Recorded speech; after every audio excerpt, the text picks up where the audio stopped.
Selamat datang di channel Kang Pa. Di video kali ini saya akan membagikan tutorial cara hapus latar belakang foto di aplikasi Capcut.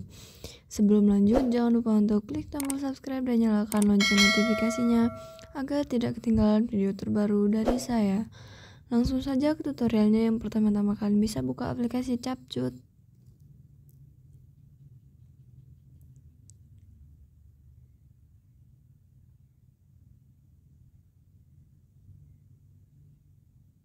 Lalu di sini kalian klik perluas. Di sini kalian pilih yang hapus latar belakang ya teman-teman. Di sini kalian pilih foto bebas yang ingin kalian hapus latar belakangnya. Misalnya saya memilih ini. Lalu kalian klik edit.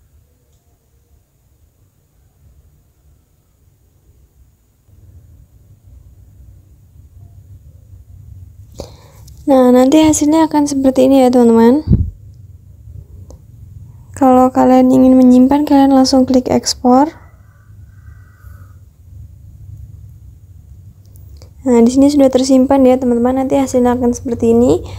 Oke, segitu saja tutorial cara menghapus latar belakang di aplikasi Capcut. Semoga bermanfaat. Terima kasih.